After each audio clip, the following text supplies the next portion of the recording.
Hey, good evening, everybody. It's Steve with Real Progressives.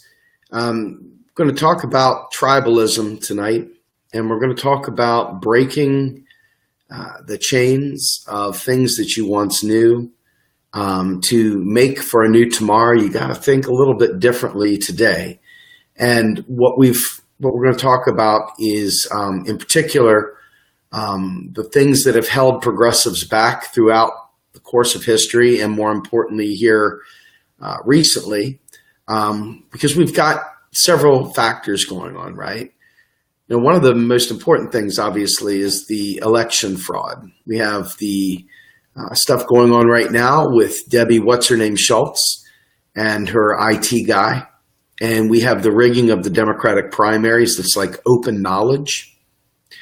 We also have suspicions of all kinds of shenanigans during the national election. And so obviously, getting through fair elections is a very important thing. There's a lot more to it than that as well. We didn't have third parties have access to the debate stage, even to the debate stage. They couldn't even get on the debate stage. And quite frankly, they weren't given federal funds to support their efforts. They were not given any of the structural, help that the primary two party candidates were given. And quite frankly, they made voting a near impossibility by eliminating polling places, closing them early, calling elections before 1% was even announced. There was an incredible amount of optical, catastrophes that occurred. Regardless of whether or not there was actual fraud or not is irrelevant. The point is that the American public doesn't feel secure in their elections, and that's something that should be addressed immediately. So let's get that out of the way. That's important stuff, but that's not what the topic is for tonight.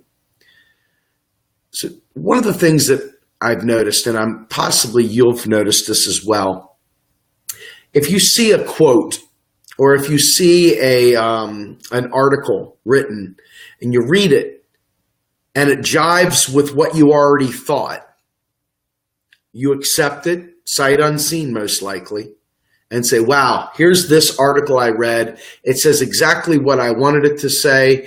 It's a self-fulfilling prophecy. It boosts my argument. Here's my proof, Mr. Man. Read my counterpunch article or read whatever. But what happens when you read an article that has been well researched, doesn't go along with what you think it should say or whatever, and is written by someone that you don't necessarily care for because of some allegiance or alliance you have or some party affiliation, whatever, right?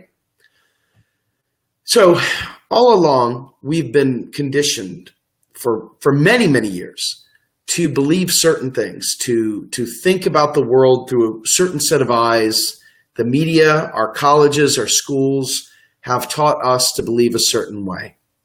Our parents who grew up, depending upon your age, grew up during the World War II era, grew up during the Vietnam War era, and have many of them, even younger people, have grown up through the Iraq War era. But each individual generation grew up with different storylines and narratives when they were formative in the way that they put their thinking together and the way they came up with their beliefs, etc. So there's a lot of hardened things that come out. I can tell you I was born in 1969, graduated high school in 1987, and we grew up pre-internet. We didn't have smartphones. We had like Atari 2600s. And we didn't have these fancy dancy computers. We had these funky Apple IIs, and we had, huge 3.5-inch floppy drives.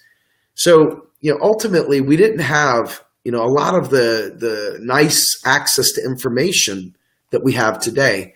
In some ways we have too much information today. Pardon me, I've got a little bit of a cold coming on.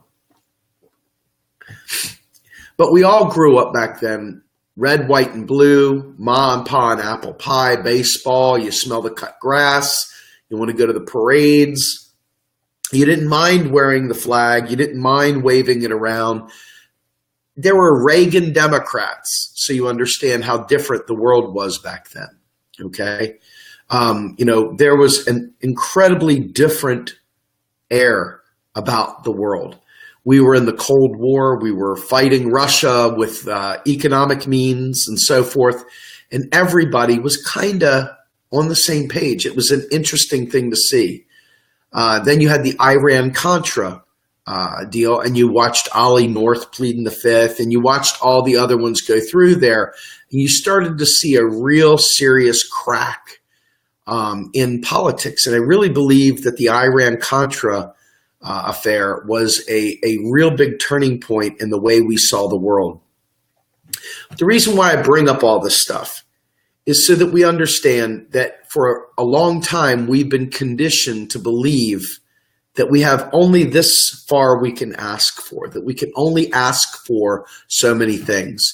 And we've gotten to the point, quite frankly, where we don't even think to ask for things. We don't even try to ask for things because all we're trying to do is tread water, because we just don't want to lose any more rights. We're not even trying to gain things. We're literally just trying to hold on to what we have. We're not trying to, think big. We're not trying to expand how we see the world. And quite frankly, it shows in everything we do.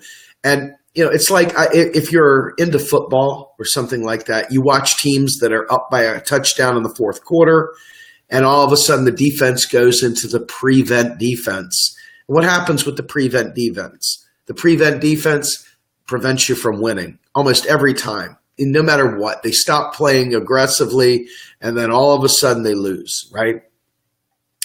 That's what we've done as progressives. And for those of you all who I have not said hello to, let me say that real quickly. Hello, everybody, and thank you so much for joining. So the reason why we're talking about this, though, is to prepare us to understand that we have suffered for so long. My entire life, my entire existence, going back to 1969, has been one living under a neoliberal agenda. It has been under neoliberalism, and it's gotten progressively worse. In talking with my mother and others, they were able to retire from a business that they worked at their whole lives. They had a pension. They even had a 401k to go with it. They oftentimes had their own, medical benefits that came as a part of that. They got an entire benefits package that came with it, right? So these are individuals that spent 30 years, 25 years, whatever, at one single job, left. They were able to take that money, pocket it, reinvest it, etc. And then they were able to get another job if they wanted to, just to keep busy, or maybe they got aggressive, started their own business with the money that they collected, whatever. Point is that it was a very different time. Today, most people don't have a pension. Today, most people have barely got access to matching 401ks. Matching 401ks were a big deal back in the day. Now they're like, well, we'll match a certain amount, up to a certain amount, and that's pretty much it. Back when I was even working at Verizon back in the 90s and the 2000s, early 2000s, there was no cap on management to go get college education, so they would pay for you to go. Then all of a sudden, that stopped, and they put a cap on it of $8,000 per year. So you see everything going like this, and this is the implosion of unregulated capitalism. Okay, this is the implosion that neoliberalism does, and all around the world, bankers and central bankers and all the other friggin' IMFers and so forth are looking at this and they're going, maybe neoliberalism needs a tweak or two, right? They're trying to figure out how to keep their millions and billions and trillions, and they're trying to figure out how they can also fix this just a little bit so it's not quite so unpalatable. I mean, this is the pathetic side of it, right? So this little teeny bit of whatever that they talk about is supposed to sate us. It's supposed to keep us, they're fighting for us, they're working for us. People are awake today to a degree. People are starting to wake up to a degree to the fact that something's wrong, that we are in a neoliberal hell. And we don't know what to do. Most people don't have a clue what to do. So they go and they take to the streets for this, that, and the other, or as Ellis would say, they go into these orphan political troughs, and they don't connect to each other. It's just like this one off here, one off there, no demands, no nothing. And so nothing actually changes from it. People feel good about doing it.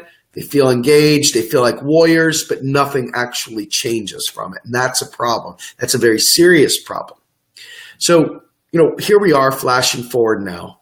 And we just witnessed what was, to me, the most exciting primary in the history of my life. And that was the primary that Bernie Sanders ran.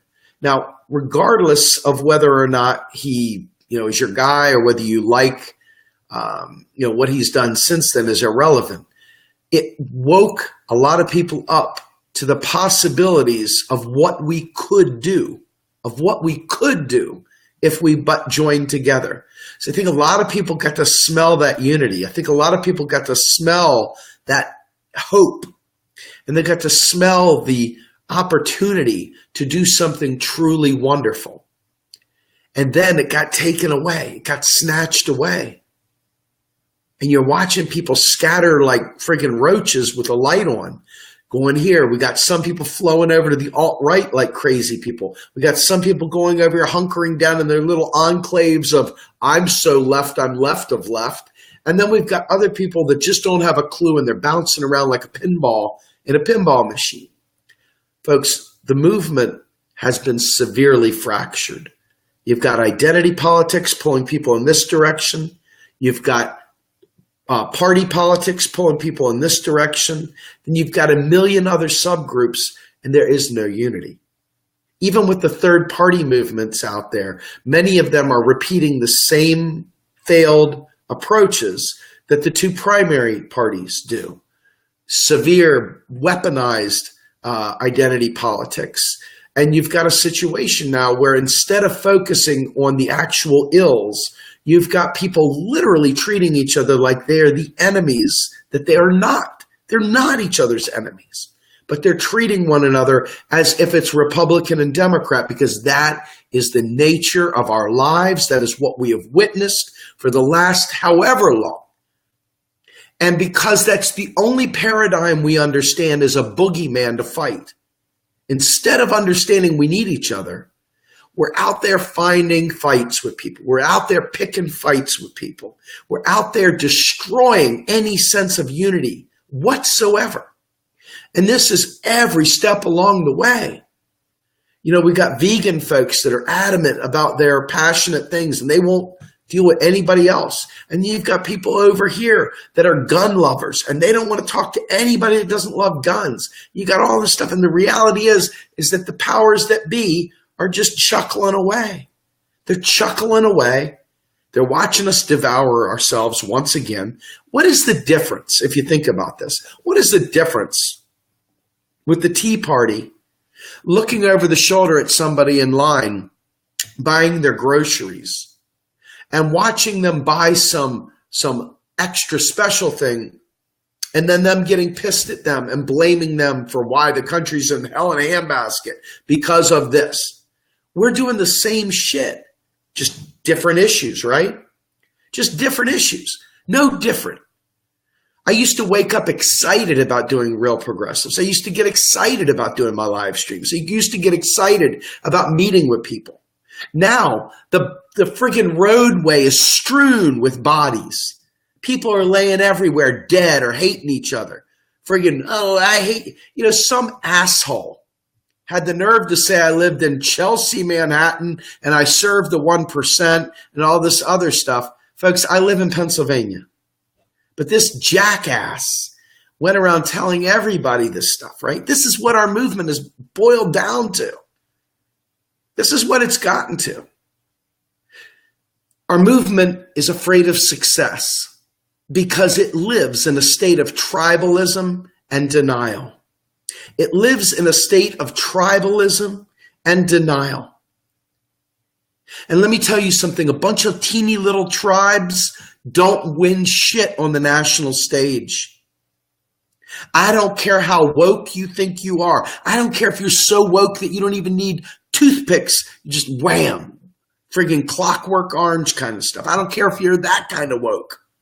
It isn't enough to make the kind of change we need. And then if we couldn't rally ourselves together to stand up in the midst of this shithole of a duopoly, how in the world are we going to overthrow the government? How in the world are we going to start new? How are we going to suddenly, we're going to institute a new currency, a new monetary system, a new this, a new that? How are we? It defies. And see, I'm a thinker, right? I take my time. I do reading. I think. I talk to people. I care about intellectual answers. I don't like just, emotive kind of blurting out knee-jerk shit. And so when I see this stuff, I get disgusted because I'm like, that's the future of my children's lives right there. These little tribes running around friggin' bickering, fanning the flames of a fight between media group A and media group B, or fanning the flames of, this group over there said this and this group over there said that. I'm not joking. My kids deserve better than that. So, we sit there, we've decided that it would be better to focus on the platforms of both Bernie Sanders and Jill Stein and say, folks, all the rest of the shit you talk about is noise to us. We don't care. It doesn't matter. We can't do everything right. We can only do some things right. And the more we fine-tune our message, the more research we do, the more effort we put in, the more effective we'll be in the areas that we choose to go after. Now, if it's more exciting for you to follow people talking about bitching at each other, if that's your idea of a progressive revolution, folks, I don't want to stand in your way. Rock on. You go do your thing. But for those of you who want to learn and want to change how you view the world and want to actually make the things that we fought for during the primaries come true today, I need your help. We need your help. We all need your help. We need each other's help. Okay? Now, what I've been striving to do, because ironically, we're getting ready to come up on yet another debt limit crisis, right? It's this make-believe thing that they put out there, this debt limit. And people all get consumed by the word debt because they immediately tie it to their household debt. It's this paradigm. It's mama said shit, right? This is the way you view the world. This is the way regular people that don't know anything beyond that view the world. Why are you trying to do all this pie in the sky stuff, Steve? It doesn't help regular Americans. But here we go. We're getting ready to hit another fiscal cliff kind of debt limit deal. And we're going to have another situation where we're going to have probably another sequestration or another kind of frigging form of austerity based in lies, based in ignorance. And the Democrats and the progressive community that don't give a shit about learning how to address this will sit there and yell and scream at the Republicans for why they are hijacking the economy yet again. But when you tell them, hey, guys, that debt is just a bunch of savings accounts. It's meaningless. It doesn't matter. We're not in debt. We're not borrowing US dollars from China. China's decided that they wanted to save the money that they got from imports. They want to save that in treasury bonds to earn a minor interest so that they can use those accounts to, in fact, pay for goods and services within the United States. Those represent our net financial assets. That's not a horrible thing, but they paint it out there. And so what happens? Mama said, tribalism, you name it. It's going to be a bunch of sniping. It's going to be a bunch of stupidity. Instead of saying, I know what you did last summer, and I'm holding you accountable not to lie and to fix this. I remember Obama back in the day saying that it was unconscionable not to raise the debt limit. And then when it was under Bush, he was saying that it was unpatriotic to raise the debt limit. So ultimately, you've got a bunch of lying, and it's very partisan. It has nothing to do with reality. We, real progressives, cut through that like friggin' hot knife through butter, straight to truth. And this is stuff you don't read by Paul Krugman, the idiot savant that is basically a bootlicker for the Vote Blue sycophants. You don't hear this from any of these other mainstream economists. And so we give you video after video, post after post, trying to debunk these myths, because if you don't get this ground zero thing right, everything else falls apart. Everything. This is like the big bad wolf going and huffing and puffing, and he gets to the house of cards and he says, I don't even need to blow it. Just plucks it, and the damn house falls apart. This is how flimsy the progressive movement is right now. We are ill-equipped to fight against debt ceiling games. And yet the debt ceiling is coming. And another sequestration will be coming. And you will hear yet again another speech like Obama told us we have to eat our peas. We have to tighten our belts, which is a lie. The United States creates its own fucking money. So why in the world would we allow that to, in any way, shape, or form, hinder us? These are questions that are very serious. And when I look and I say to myself, hey, these third parties that are coming up, do they understand when they're trying to build a party to take on the establishment? Do they even understand what the fucking debt limit is? Do they talk about this at the fireside? Do they understand? If they don't, how are they taking on the establishment? We'll just get a bunch of people with the fist in the air? Blind leading the blind? Seriously, ask yourself, what are we doing with that? And then you've got the rank and file Vote Blue sycophants. They're like, I don't know what to say. I don't know what to say. They haven't told me my talking points yet. They haven't told me bad Republicans. Oh, shit, that's right. Always fall back. We got that. There you go. Bad Republicans. Imagine what would happen if we were knowledgeable and we stood together and we fought and we got rid of Momma said shit and we got rid of our tribalism and we sat down and said, oh, no. Oh, hell to the no. No, no, no. No. But we don't do that, do we?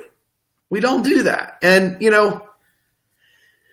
I think to myself, it's going to take probably, something like this. This is what we live in. This is the world that we reside in. The Democrats are Lucy. We're Charlie Brown. You think Charlie Brown will ever get tired of kicking the ball and then falling on his back? I'd like to think so. But it requires you to get rid of Momma said. Don't be water boy. But my mama said that alligators are mean and nasty because they got so many teeth and blah, blah, blah, blah, blah. Medulla oblongata. I mean, this is the stuff, folks. This is the stuff right here. You look at this and you ask yourself, Chuck, are you going to do it again? Are you going to slip and fall on your ass again? Or do you think it would be better, I don't know, to maybe say, hey, I want a new placeholder. Hey, I got this. I'll put a hole in the ground. I'll put the ball right there and I'll kick it myself. I don't need you to hold it, Lucy. No. Instead, we're going to march right to the same beat that we always do. We're going to do the same thing we always do. And we're going to allow her to yank the ball out. I mean, this is what we do, right? Seriously, it's what we do.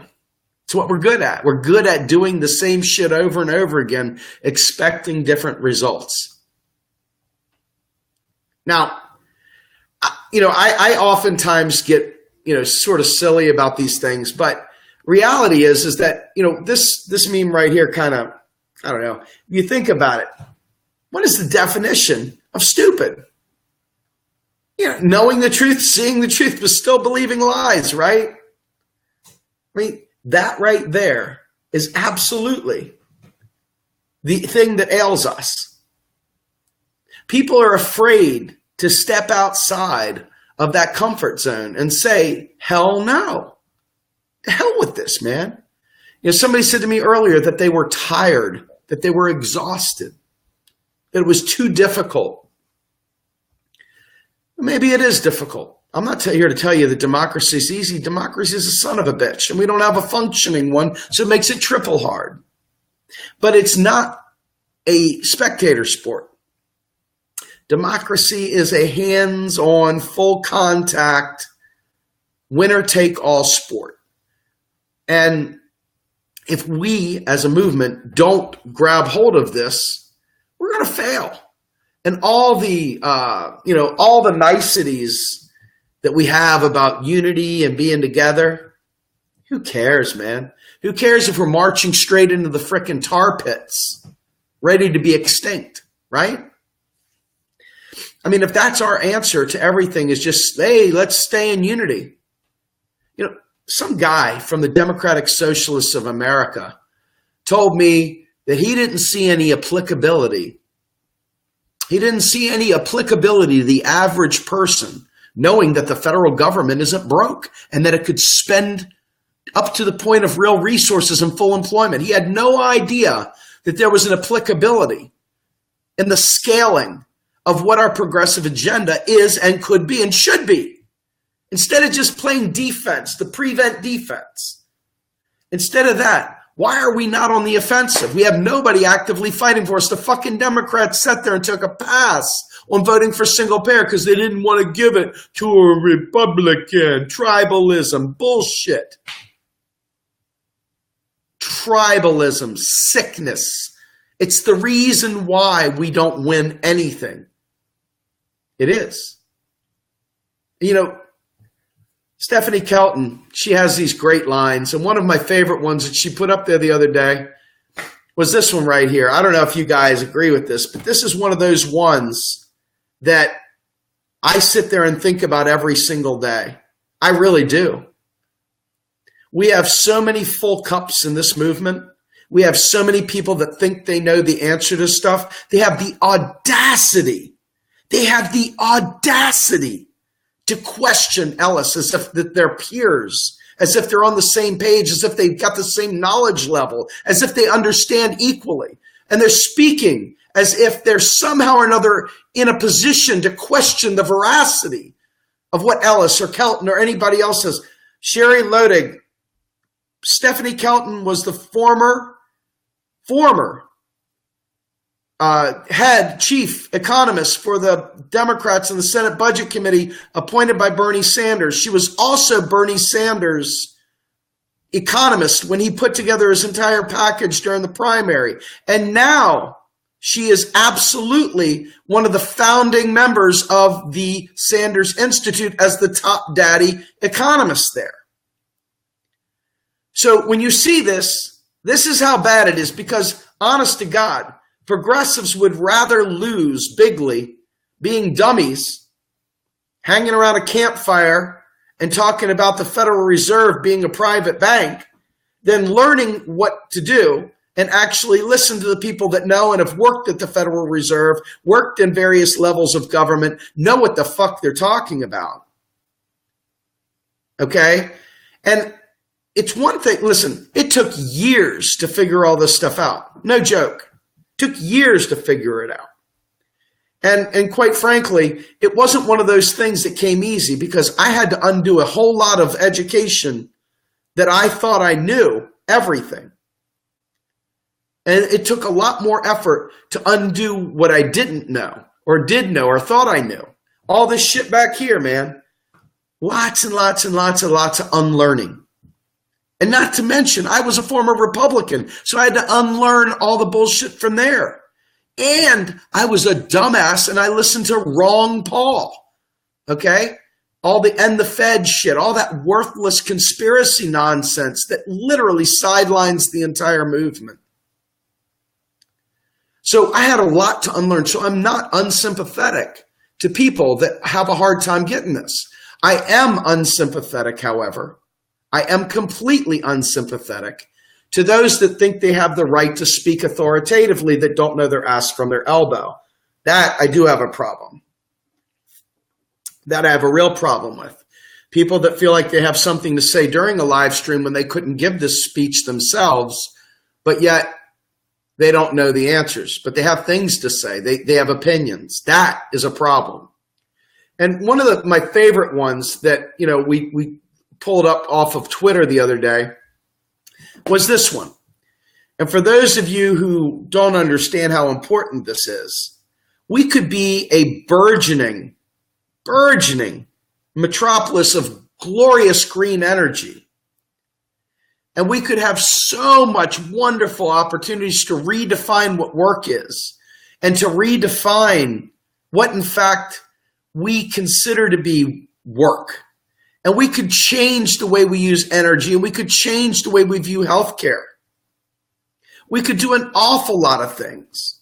But instead, people say that you're wrong. They ignore it. They ignore it and they step away. It's one thing to have experience somewhere else. It's another thing to act like you know something when you really don't. It's really, really bad when people act like they know something, but they really, really, really don't. So, back to Stephanie here for a second. She makes the great point. At some point in time, progressives have got to want this stuff. And sadly, they don't. It's got nothing to do with inflation. If you can't speak to that properly, Nick, we're going to have a problem. Serious problem. Here's another thing. Stephanie Kelton said, imagine if FDR had succeeded in getting the Second Bill of Rights entrenched as vital protections afforded to every American. Imagine how easy it would be to solve the problems of our country right now. Right now, folks. But because people talk about inflation, okay, they don't even understand what the hell they're talking about, but they talk about inflation because they say these things. And you ask yourself, why are they saying that?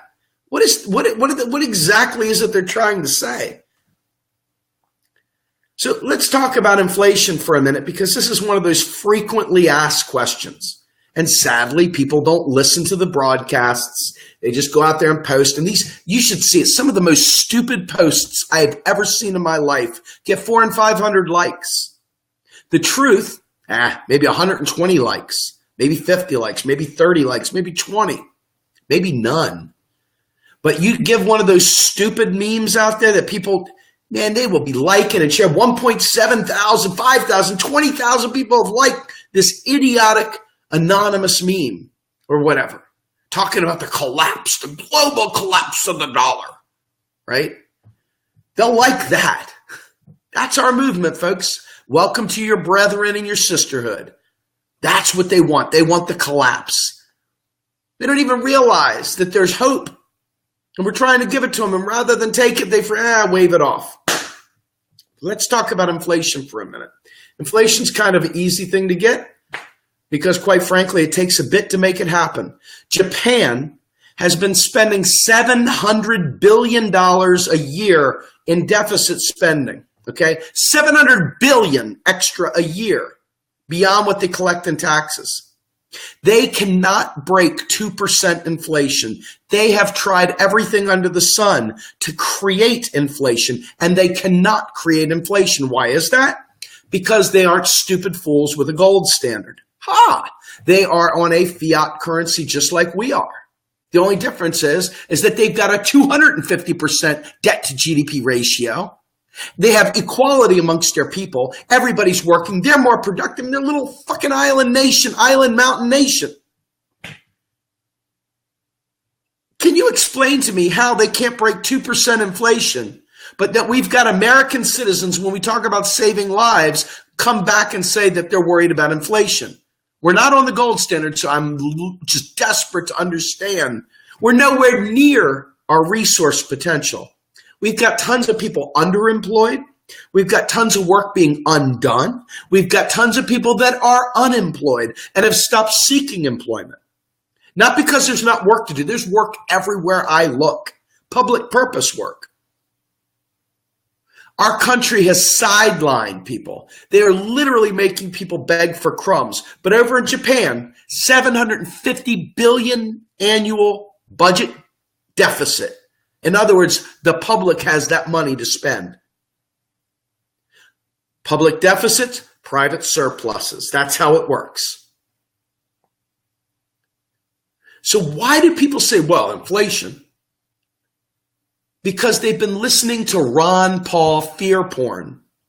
Because they've been listening to non-economic people at the anarchist fireside talking about the Federal Reserve, waxing poetic about the Federal Reserve, instead of actually waxing knowledgeable and making shit happen. They're taking people out of the game and sidelining them. And this is what tribalism does. You get a leader of the tribe, they say something really ridiculous, and then all the other tribe people love it. They like it. They don't care if it's true or not. They just love it. Love it. And it's like, wait a minute, hold on. You said you want to stop pipelines. You say you want to do this, you want to do that. What about green energy? How are we getting there? Oh, you think you're going to tax your way to green energy? But wait a minute. We know empirically, that when a tax is received, it's deleted, it's extinguished, because we know empirically that in a fiat currency like what we have, and this happens everywhere, this isn't just in the United States, Japan does this too, Canada, Australia, they all do it, the UK. So this isn't like some, is that a conspiracy? I don't do conspiracy, okay? This is fact-based stuff. They delete your tax dollars at the federal level because the birth of a dollar is congressional spending. And the death of a dollar is receipt in taxation, because a dollar is simply a tax credit. So we don't need to find money. We don't need to go scrounging around the ground looking for money. It's all just keystrokes. It's a matter of forcing our Congress to spend on us. And this same jackass from the Democratic Socialists said to me, we just need to elect better people. They don't need to know about MMT. They don't need to know this stuff, Steve. They just need to elect better people. Well, I sat there and talked to Ro Khanna at the Medicare for All rally in D.C. Now, I will give Ro Khanna this much credit. I don't know him very well. Seems like a nice guy. He's got special something, to be fair. I know he takes some Silicon Valley money, etc. But he did say one thing. He has listened to Stephanie Kelton. He does know at least some MMT. But guess what his first thing back to me was when we talked about it? What about inflation? Inflation, folks. The big inflation, not just little inflations, the big inflation that everybody sweats, right? What about it? Questions you've got to ask yourself. This is basic stuff, but most people don't think about it this way. Are we at full employment? Absolutely not. Have we come anywhere near tapping our full resource potential in the United States? Not even close. Shit is just laying there being undone. Do we have a trade deficit or surplus? Folks, we have a massive trade deficit to the tune of $500 billion a year. So with that in mind, we have at least 1.7 trillion annual, at least 1.7 trillion in policy space that we're leaving on the table. Japan's only spending 750, but then again, they're a little teeny island. We've got more than double that for this massive United States. But yet people will say, but what about inflation? What about it? You don't understand? You still believe in quantity theory of money with Milton Friedman, the right-wing hack that is the father of neoliberalism? That's who you want to listen to? It's been thoroughly discredited, by the way. Thoroughly discredited. But yet it's the prevailing wind because that's what your mama said. That's what Mama said. She talked about Uncle Milty, even though you didn't realize it. She talked about inflation because there was a resource issue with gas back in the day. They had cut off the supply of gasoline, so guess what? The price went through the roof, but it was completely preventable. It had nothing to do with printing dollars or anything else that people say. had to do with the fact that they shut off the spigots and prevented the U.S. from having access to gasoline. So for those of you old enough to remember, they had the odd days and the even days, and you have the gas lines. You'd be sitting there waiting to get your car filled up. Oh shit, I better wait till Tuesday to get my car filled up. I'm an even. Anybody remember that? Anybody remember odd even days? That's what the inflation was about. That was an OPEC issue. They were playing hardball with us, preventing us from having what? Real resources. Not cash, not too much money. They printed the money, so we had inflation. No. Something very ubiquitous like gas, which is required for manufacturing. It's required for plastics. It's required for so many things, lubricants, you name it. That all of a sudden they put the kibosh, they pinched it. And then all of a sudden we had a special kind of inflation based on a resource constraint. So let's go to Weimar Republic, Germany. You hear this all the time. What about the hyperinflation? What about it? Let's talk about it for a minute. Germany was decimated by World War I. I mean, slaughtered, crushed, destroyed. The Treaty of Versailles was particularly cruel. They put all their debt denominated in French francs. French francs are something that the German government could not print its way out of. It had to be paid in French francs. So they had no means of production. They had no means of bringing in materials, raw materials. So their means of production were limited and destroyed and decimated. It wasn't about printing the money. It was about real resources. So people were competing for a friggin' kernel of corn and a friggin' loaf of bread and a single egg. And they were all fighting over it because they were going to starve if they didn't have it. Had nothing to do with printing money. But there are people out there who ignorantly at the campfire will tell the story about, well, they just print more money. It'd be like Weimar Republic. Okay? Then the famous one, Zimbabwe. Well, what about Zimbabwe? What about Zimbabwe? Let's talk about Zimbabwe. Let's do it. Why not? Mugabe took away all the farms from the white farmers. He gave them to the indigenous people. He said, there you go, have at it. The indigenous people didn't know how to farm. They hadn't been taught. They hadn't been trained. So now all of a sudden the fields, their primary crops, their ability to feed the people were decimated. The people that knew how, bad people, whatever, they weren't doing the farming anymore. So now all of a sudden the means of production, the real resources were decimated and they were gone. And so now wheelbarrows of cash were required to try and buy a single grain of corn or a loaf of bread or an egg.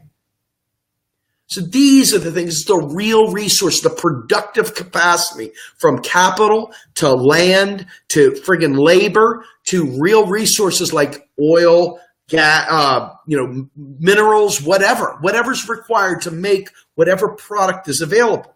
Okay. Now, usually these hyperinflations occur when some political strife is going on, some crazy political nonsense, right? And the means of production are eliminated. Folks, the United States has got more resources than we will ever know what to do with. Now, I'm not talking about just the resources of like oil and coal and stuff like that, because we'd like to get away from that. We'd like to move immediately to renewable energy and have sustainable output. Think about what would happen to the cost of goods and the lack of inflation if we shifted to green, sustainable production. Folks, a very different world. We're talking about a very, very different, very progressive, very smart world that everybody could prosper in. So I've just broken down inflation pretty damn well, pretty thoroughly. You're not telling me anything when you say, what are you going to print more money? What about inflation? I hope it's very, very clear to you. I hope it's extremely clear to you that I understand inflation and you haven't told me anything. Milton Friedman's idea of quantity theory of money has been thoroughly and utterly debunked. It's been scrapped. It's trash. However, does that mean that we can just spend in perpetuity? No, it does not. What it means is we can spend up to the point of maximum output, maximum resource usage, maximum employment, maximum whatever. And so let's talk about another piece of inflation. Let's talk about a couple pieces of inflation. All of a sudden, we say we're going to have free college for all. Every American has access to free college. Do we have enough quality schools in America and enough quality professors in America, enough desks, enough chalkboards, enough whatever, computers, whatever, to give everybody that today without there being some sort of a resource constraint? No, we do not. We would need more teachers. We would need more facilities. Well, guess what that does to the economy? What makes it go boom, right? We need more, so we boom. But that's for the public purpose. That's not to bomb the Middle East. Let's talk about Medicare for all. All of a sudden, every Tom, Dick, and Harry suddenly can act like a human being and get treated. Guess what that's going to do to our healthcare system? It's going to put some strain on it because we don't have enough hospitals. We don't have enough doctors. We don't have enough nurses, orderlies, beds, x-ray machines, you name it. So for a period of time, there will be yet again another very specific demand-based, resource-constrained sort of inflation that would occur. It would really cause a bit of a bottleneck until we rectified that. But guess what the rectification does? The rectification makes the economy go boom, and all of a sudden everybody starts thriving yet again. Okay? Once you start understanding the issue is real resources and stop worrying about printing the money, we never, ever, ever have a fiscal, a financial, a cash constraint. That should never, ever come up because the United States government creates its own money. That's it. That is never the issue. The issue is always resource. So why is it that our government puts artificial scarcity when we've got unemployed people, and we've got resources that are left untapped, and we've got all this stuff? Why is it that they put this austerity on us? Well, folks, it's not hard to understand. It's neoliberalism, corporatism, fascism at play. It is a global scourge of neoliberalism, and it's coming to a city near you. It's affecting Australia. It's affecting the UK. It's affecting everyone. So knowledge of what I'm talking about isn't just for the domestic US. It applies to Canada. It applies to Australia. It applies to the UK. It applies to Japan, but Japan figured it out, didn't they? It's very important that we start remembering that we don't have to suffer. We don't. Suffering is 100% optional. And here's something very important for those people that always say this, so let's get this out of the way. MMT, Modern Monetary Theory. There's a video that I post on my own wall. I'll put it in here for you guys as well. That says modern monetary isn't modern and it isn't theoretical. Modern monetary theory is a coin name that somebody dubbed it with and it stuck. Modern monetary theory is really currency analysis, which is a science. It traces how things work. It's not modeling. This is not saying, well, hypothetically, if we do this, then maybe this will happen. No, MMT is a description of how currency works. Today, doesn't need to be implemented. You hear people say, well, how are we going to implement MMT with the Republicans in there? Well, let me tell you something. When you understand that federal taxes don't fund spending, and you think about what is the buzzwords for Republicans, you think, well, shit on a stick. The Republicans don't want to raise taxes. Guess what? We don't need to. Isn't that splendiferous? So it changes the battle lines. It changes the discussion entirely. But guess what? Back to the topic at hand. We love our tribalism. We don't want to have to change the rules of engagement because we love our struggle. We love yelling and screaming the Republicans are draconian and they don't want to raise taxes to pay for things. Taxes are really just the cost of living in civilized society. How do you think we get roadways and libraries and things like that? Which brings us to another point. Currency issuer and currency user. Currency issuers create money. They create it. They're the god of it, right? Japan is a currency issuing nation. The United States is a currency issuing nation. Canada, currency issuing nation. Australia, currency issuing nation. UK, currency issuing nation. The Eurozone is not. The ECB, the European Central Bank, is not a national bank. So every one of those states, countries that are part of the Eurozone, every one of them is a currency user. Okay? And this is where we get a little kooky in the United States, because we've got the fetishizers that think somehow or another that the Fed is like this private corporation owned by evil Jews with long fingers, long noses, and they get all the good, Nazi humor going on, right? Because they're bigots. They're fucking bigots. Reality is that the United States Congress created the public purpose of building the Federal Reserve. Because back in the day, we used to have Chase Bucks and First Bank of so-and-so Bucks and Billy Bucks and Bobby Bucks and Billy Bob Bucks. And none of them were equal to the same thing. And there was a lot of fraud. There was a lot of cheating. There was a lot of swindling, a lot of horrible shit going on in the not so great, make it great again days. Okay? So what do? We instituted an income tax. Why do we institute an income tax? Do you think it's because because they needed our money? No. They created these income taxes to drive the need to use that one currency. Because you couldn't pay it in Billy Bucks. You couldn't pay it in Joey Bucks. You couldn't pay it in Chase Bucks. You could only pay it in US dollars. Bam. Right? Bam. Ooh. These are the things that we have to get our head wrapped around so we understand. Okay? Now, the fetishizers, you guys sideline our movement, man. You're making it so that healthcare is an impossibility. You're making it that green energy is an impossibility.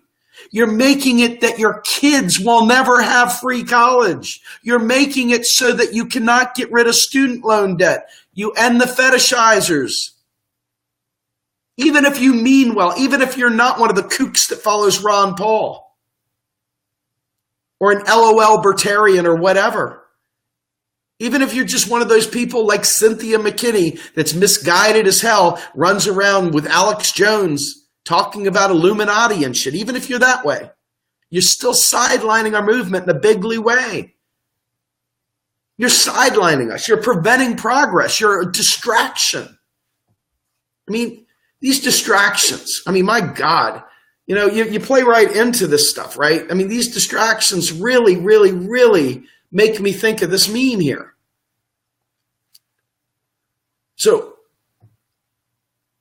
I think it's instructive to remember that I answered your questions. I believe I answered them. If I didn't, you feel free to message us on the page.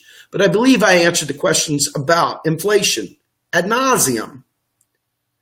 If I did not, if there's anyone who still believes that printing money, which we don't do anymore, by the way, it's all keystroke deposits, okay? If you believe that the Fed has all this money, the Fed neither has money nor doesn't have money, to quote Warren Mosler. They keystroke deposits into accounts. It's like, where does the score come from at your local football game? Did they run out of points? Did they have to find points? Did they devalue the points? No, they came via keystrokes. Where do you think your airline gets airline miles? Do you think they devalue the airline miles? No, they keystroke airline miles. When you do something, you get a score. That's the scorekeeper, right? Well, that's what the Federal Reserve does for our government. Government checks don't bounce, friends. When the Treasury sends you a check, it does not bounce. We're not bankrupt. We're not close to bankrupt. We couldn't be bankrupt if we wanted to be. Solvency will never be the issue. However, we may have full employment someday. We may run out of resources someday. We may have that kind of a situation someday. So it's very important that in our movement that we embrace truth and we never allow a conspiracy 5 seconds of time if it's based in foolishness. If the people that say it can't break it down, boom, boom, boom, as I just did, they should probably not speak. Just being honest, because they're sidelining people that are trying to learn. So like the guy from DSA who doesn't understand why this matters, let me tell you something. The currency user, currency issuer thing really matters at the state and federal level. The states are currency users. The federal government is the currency issuer. The federal government can never go broke, but the states most certainly can go broke. The counties can go broke. The cities can go broke. The townships can go broke. And the people living in them can definitely go broke. So we talk about Medicare for all. Some people wanted to see it done state by state. Let's talk about that. State by state. States are currency users. Can a state go bankrupt? Yes, a state can. Who creates the dollar? The feds. If we do it at the state level, what happens if the state runs short of revenue? What if the revenue streams from local businesses leave? What if you have flight from those states? Now all of a sudden the revenue shrinks. And all of a sudden the states, which are not sovereign, suddenly run a deficit. And now most states, I think almost every state in the country has a balanced budget amendment. And it should at the state level because it's a currency user. Federal government, though, should never have a balanced budget. It should only do what needs to be done at all times. Only what needs to be done at all times. And that might mean spending into the economy. So we build a lot of automatic stabilizers to prevent the economy from tanking. So what happens when you cut food stamps? What happens when you cut unemployment insurance? What happens when you cut these things? They are automatic stabilizers, meaning that when the economy starts tanking, these things kick in. All of a sudden, unemployment kicks in. All of a sudden, food stamps kick in. All of a sudden, these various things kick in. These stabilizers are critical to the United States economy. They're critical to every economy around the world. They all have automatic stabilizers built in. They're not handouts. They're to keep the economy from tanking. It's almost irrelevant that it actually helps people. That's not the purpose. The purpose is to ensure liquidity in the economy, that they're injecting dollars. And they inject those dollars to the people at the lower levels. But guess what? Dollars always go up. Okay?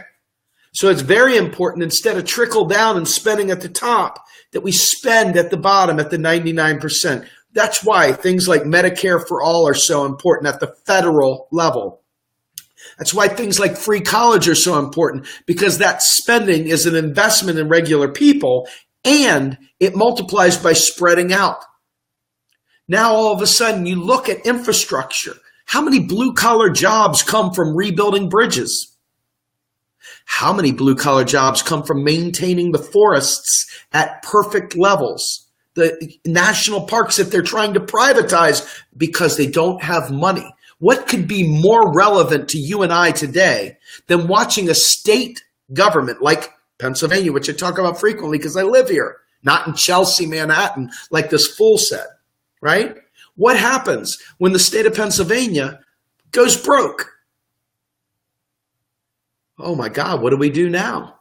You can't fix roads. You can't fix bridges. You start laying people off. And guess what? Once the government starts laying people off, you can see the private sector start laying people off, because government jobs are like an employer of last resort. They are also a stabilizer. They also help keep money going in the economy. So currency issuers, like our federal government, don't have any fiscal constraint. We should get rid of all budgetary ideas, and we should go to an inflation constraint. Once we start getting inflation, if we set a target of 4% or 5% or whatever, stop it. I don't know, whatever the bogey is, whatever that target is, right? There's no reason we can't have cost of living increases on Social Security. There's no reason that people should be sitting there forking out $50 for a copay to go to the goddamn doctor. There's no reason they should be paying through the nose for pharmaceuticals. There's no reason that people should die or have teeth missing. There's no reason. It helps the economy to pay for it because the government is the creator of the dollar, and it spends every new dollar into existence. And guess what it automatically does? The more the government spends on the people, guess what the people don't have to do? They don't have to go into private debt. That's when the banks make out, folks. Private debt is what makes the banks become the banks. The banksters, private debt. Okay? They play games with our lives. But they play games with our lives, why? Because they control the country? The hell no. It's because our government is still living under the idea that the household budget is the way the federal government should go. However, you notice that they never stop. Hey guys, we're going to find the money to bomb the shit out of Yemen. I don't know. How about the F-35? Think we're short a few bucks on that? I don't think so. So where is it that progressives have decided to embrace idiocy of, well, we got to cut spending over here to get spending over there. We got to find money. Why do we have to find money? Listen to me. Why do we have to find money? Why do we have to raise taxes? We are looking a gift horse in the mouth and we're walking away. This is a situation where we could be talking to Republicans and building massive, and I'm not talking about the bigots and shit like that, whatever. I'm talking about people that have a common sense approach to things and look and say, to hell with that, man. Let's have ourselves some Medicare for all. Why in the world do we sit there and act like we've got to pay for Medicare for all with taxes? And then the stupidest U.S. Democratic Socialists meme goes out, would you pay more in taxes for Medicare for all? Folks, the low end of the gene pool, the dullest of the dull. And what do you see? 500, 600, 700 likes. People going, yeah, if we just got the military, of course we could fund it. Well, what is the military, folks? Military has been used as the employer of last resort forever. The military has been used as the training ground for young people. Trade me your life, I'll give you a career, right? And back in the day, that used to mean something to people. Well, now we know what it's doing. And you want to cut the military budget. Well, guess what? You cut the military budget, you destroy the economy. They did this on purpose. So you've got to create an alternative employer of last resort to fill the bill, to fix this. And what do?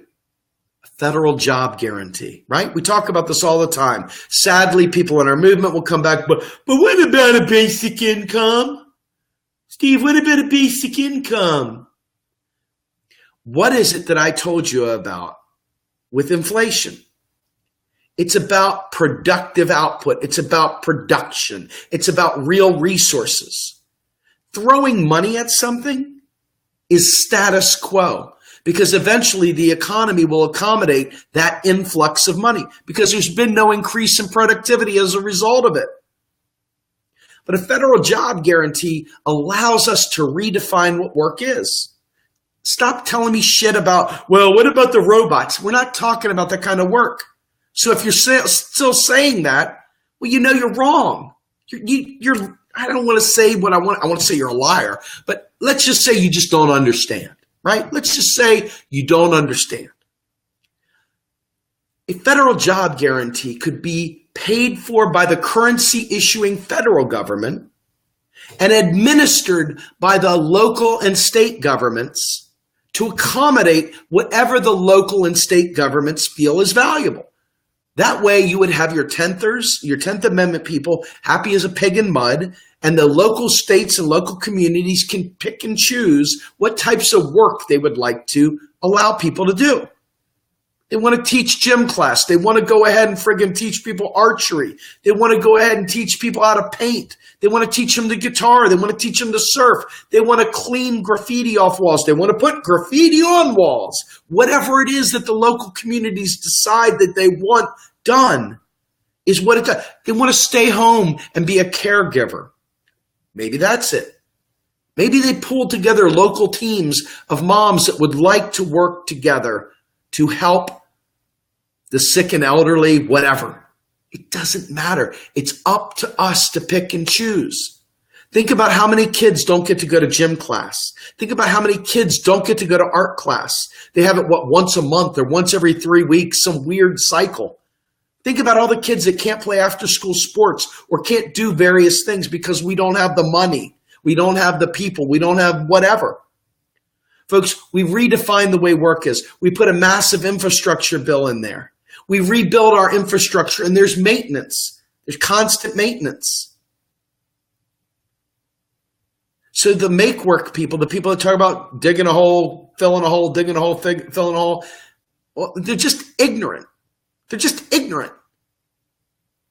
And it's something that I hope I've just cured, because anybody that says otherwise now we know is literally lying. Now we know they're lying because they've been told. Right? I mean, seriously, now you've been told. So we're not talking about, something that, can't be understood. We're talking about a bold face, the stupid, the deal, and yet you still cling to a lie. That right there, my friends, is unconscionable, and it does make somebody a murderer by proxy. Because ultimately, the poor are the ones that end up dying when we do this stuff.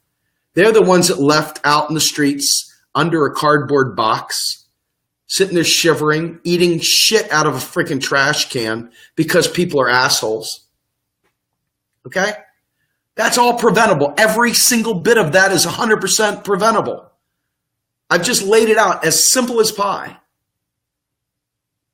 So we know that a progressive agenda is not only achievable, but the real hindrance, as bad as the system is, as bad as our voting system is, as bad as all that is, the real problem is you and I.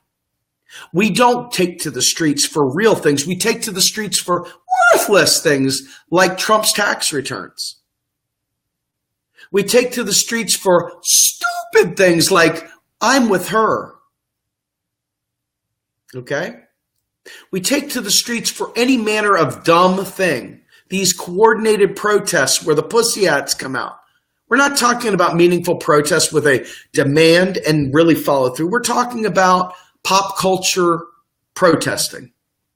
Or better yet, people sitting around a campfire and they got part of the equation right, but there's no follow through on the other side. What is the demand?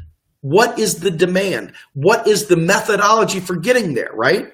And it should not be just to block a pipeline. It should be to shift to green energy now, right this second. Save our lives now. Folks, the stuff I'm telling you is a surefire way of making this thing happen. Because ultimately, if you're willing to pick up your pitchforks and torches or your Second Amendment rights, you're going to go out there with your pop gun against the Apache helicopters and the Hellfire missiles, knock yourself out, man. Okay? But bottom line is that in a peaceful revolution, the citizens understand the truth. And the people, the 80 plus that have been watching tonight, they tell two friends and so on, and we magnify it out there. Instead of sitting there watching people that are sniping about this media personality and that media personality and he said this and no, he said that, no, I don't like him. Well, I don't like him either, and I don't like him, and I don't like him, and I don't like blah, blah, blah.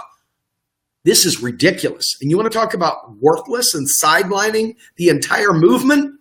That, my friends, is worthless and sidelining the entire movement. You want to actually win, or do you just like marching in place with your fist in the air? Yeah, man, I've been arrested 17 times. Yeah, I'm like, pretty veteran at this shit, man. I like these protests and stuff, dude. Been doing it since '69, man. You know what, dude? I feel for you. I want your arm to get some rest. I want you to be able to chill out, get a good night's sleep from all that fist in the air stuff.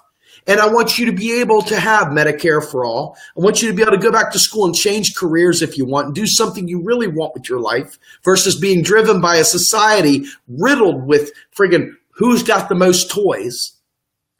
I want you to live a life more fulfilling.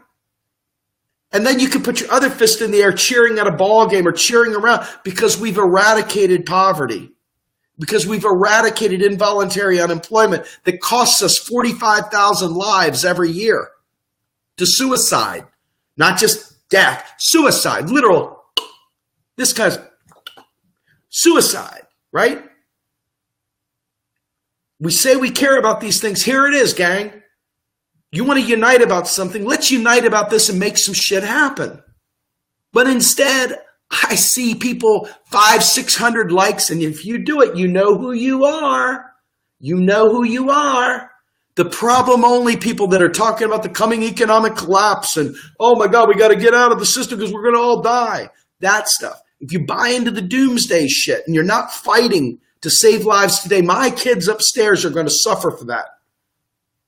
Your kids are going to suffer too because you don't really believe what I'm saying. You don't really believe that we can do this. You're already putting your old school liberal, we can't do anything. We're just in the struggle. We're just going to fight. Hey, where's that prop for my arm to keep it up? Lauren, I'm 112 years old. My fist's in the air. I want to win. Don't you want to win? Don't you want to win? I mean, seriously, don't you want to win? It's up to us to win and choose to win. And that requires some things. And I'm going to give you some homework assignments real quickly. So aside from reading the links, checking out videos by Stephanie Kelton, Randall Ray, and others, that just informs your economic view. Aside from that, aside from coming to Real Progressives and listening to us, hopefully, you need to go to any of these politicians like Jill Stein, or maybe, Ro Khanna, or maybe Bobby Reich, or maybe even Bernie Sanders, okay? You need to go to all these other political party web pages, Democratic Socialists of America, maybe PIP, Progressive Independent Party, maybe even Draft Bernie, maybe any of them, wherever you go. And you need to inform and show them that we have solidarity around a bold progressive agenda. And we're tired of everyone lying and saying that taxes fund spending. And we're tired of them lying to us, all of them. Republicans, go everywhere, anywhere that is not actively pumping this, and tell them you are tired of failure. You're tired of hearing the same bullshit. We don't need 50 years to come up with a way to implement all these plans. We could do it in one bundle if we had the people, if we had the numbers, if we had the commitment. And this is part of your and my job, to gain that commitment, to gain that open understanding that we are only held back by ourselves. And this, my friends, regardless of the voting systems. Regardless of who is in the White House. Remember, Richard Nixon most definitely did not want to implement the EPA, the Environmental Protection Agency. But guess what? Real revolutionaries stood up, put their fist up in the air and meant it, and got the EPA. Richard Nixon, Tricky Dick, okay? So don't tell me that we have to wait 4 or 8 years to get rid of Trump or Pence or whoever before we can make things happen. That's a loser's argument. That's like built up losing. That's like, hey, we this is the progressive give up formula. Well, why are you talking about this progressive stuff? We got to get rid of Trump. Fuck you. We got to get rid of Trump. We got to fight the power, and we got to fight it hard instead of getting sidetracked in the drama, partisan drama. Partisan drama, folks. Sidelining. When I say sidelining, do you know what I mean by sidelining? What I mean by sidelining is you've been taken out of the game. You're not actually fighting for anything anymore. They've got you good and distracted. They've got you good and distracted, and you are ready to take on friggin' neoliberal Lucy. You, my friends, have the choice. You, my friends, have the choice. The question is, will you make it? So you need to call your Congress critters now. Tell them flat out, you want a bold progressive agenda. You don't even have to use progressive. You can say, I want Medicare for all. I want this. I want that. We need to get local communities tied together, demanding it of their local people. Put so much pressure on them that they go up top and say it. Go to Truth Against the Machine and tell Jordan, instead of clipping Steve out of your video coverage of the Medicare for All march, how about including Steve in it so people hear about the economic truth behind it? How about that? So there are things that we can do right now. We can write our senators. We can do all that stuff. But what if we organize locally? What if we sat there and built like home studies around the country for teaching people this shit so that we can activate on a 50-state basis? Ooh, there's an idea. And it's outside of the parties. No matter which party you belong to, we push it away, because the truth is we've got to infect every one of these parties. And we got to demand that the new up and coming third party groups demand their leadership listen to us and demand they respect us. Oh, buddy, demand they respect us, demand they respect what we're saying, and demand they take action on it. And not be triggered by an economic message of hope and prosperity, but be embracing of that. This is our goal. This is our job, to force this to happen. Because, folks, that is what activism is. That is what democracy is, fighting for something greater than yourself and making everyone prosper. That is what I consider life to be like as a progressive. That is why I will not allow people to pervert the word progressive. I want to reclaim it, own it, and be a real progressive, not some faux-gressive. Okay? This is what we do. We fight for progress. We don't get sidelined with media squabbles and other bullshit. We stay true north and we fight for these things, and we save lives. We save lives, folks. This is the way we do it. You want to know how we do it? I just laid it out for you in spades. Now, it'll be up to my activism team at Real Progressives to get off the schneid and make this shit happen. It'll be up to my activism team, our activism team, Real Progressives activism team, to stop doing its own thing and sidelining itself and focus on the mission at hand. I don't care about protest march over here and protest march over there. We've got a mission here at Real Progressives. It's up to Real Progressives and our activism pillar to make that shit happen now. That's our goal. And our media group, our media pillar, needs to be right there, telling all the stories of the activists fighting, telling the stories of what the demands are, making it get bigger and bigger and bigger and bigger. Okay? And our education pillar needs to be working one-on-one with everybody around the country, helping them train up, learn this shit. One by one by one, we create a fucking military army without guns.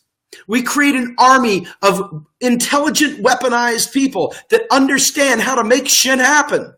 We don't allow people that are ignorant of economics to guide us by the nose, and because of their unsuredness of this, allow them to impact our lives. We teach them, we train them, and we bring them along. And if they don't want to be trained and they don't want to learn, we move right the fuck on and we go straight forward for the goal. We save lives. That's what we do. Folks, this is my vision of Real Progressives. We take these 7 knowledge areas and we take this New Deal and we weaponize it and we fight like hell for our children. We don't accept excuses anymore. And that includes burgeoning third parties. That includes the people in the activist community. And that includes the duopoly. And that includes all the global powers that be. Because friends, we've got friends in Australia.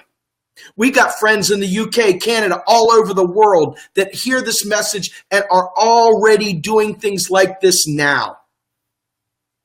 This, my friends, is the revolution you were looking for. Because I'm telling you right now, this fist in the air shit, walking in circles and not knowing where you're going is for the fucking birds. If you don't understand economics, why in God's name do I want you to tear down the structure, rebuild the structure, come up with some new way that you don't even understand way, and all of a sudden we got this kumbaya? Come on. The real fucking fight, this revolution is now. And it's a cerebral one, and it's one of conviction, and it's one of determination. We do this, folks, and we win. And we win big, because I'm tired of losing. But it requires you to step away from the tribalism, and it requires you to step away from Mama said. It requires you to stop listening to what Pastor said, and it requires you to stop listening to what Bucky at the bar said. Or Joey at the fire pit said, or Billy, the acoustic guitar player at the local friggin', whatever. It requires you to focus on macroeconomic truth so we can each one teach one and build this thing with fucking fire. Because otherwise, people are going to be sidelining us with media squabbles and other bullshit. And we're going to get nothing. We're going to get nowhere. Aren't you tired of your ears being tickled by do-nothing people? Aren't you tired of hearing about unity, but unity for what? Aren't you sick and tired of people just saying, hey, let's get together, man. Hey, man, we got to be all on the same page, dude. And they don't have a plan? I am. I sit in the room and I hear these people and I get sick of my stomach. I don't even want to be there. I want people that fucking have a clue and want to get shit done. I want to get shit done. Black, white, gay, straight, all the above, the whole spectrum. I want everybody there fighting for this. And we can do it. We really can, folks. I'm telling you, we can do it. We can change the world. And I'm telling you, an international struggle is on the way, and we've got to be there to join it. We've got to lead it. We've got to at least be a member community of it. Whatever it is, we cannot keep allowing people that don't understand inflation to sideline us with their bullshit anymore. We've got to pull them in or we've got to let them go. Ignorance cannot kill my children. I'm not allowing someone ignorant to kill my children. I'm not allowing it. Are you? Are you willing to allow ignorance to kill your children? Because that's what we're facing, friends. Environmental crises, not in some future world, now. A lack of health care now. Are you really ready for the struggle for real? This is not an election by election struggle. This is a big thing. This is a fucking movement. This is it. And sidelining shit with fucking media squabbles back and forth, tweet wars and bullshit. Fuck that, man. Stop letting yourself get sucked into pop culture and be a real revolutionary. Democrats can join us. Republicans can join us. Fucking Greens, independents. It doesn't matter. You don't have to give up your identity. You just have to fight for macroeconomic truth and push it through. And we win. Folks, I'm telling you, we win and we win big. So with that, I'm Steve Grumbine. I hope something clicked tonight. I hope the talk about inflation helped. I hope understanding how corrosive tribalism is and breaking down the bullshit. And if you don't understand, don't be afraid to ask questions. Just be petrified to say something stupid in an authoritative voice. Like, what about inflation? Be petrified. Because I don't want to talk about it over and over again. You know, I'm tired of it. It's easy shit. Get it through your fucking head. He said with a smile. Let it be noted, it was smiling, right? All right, friends. Have a good night, everybody. I'll talk to you all tomorrow. Joe Firestone tomorrow night, and I believe we have Trish here shortly. Take care, everybody.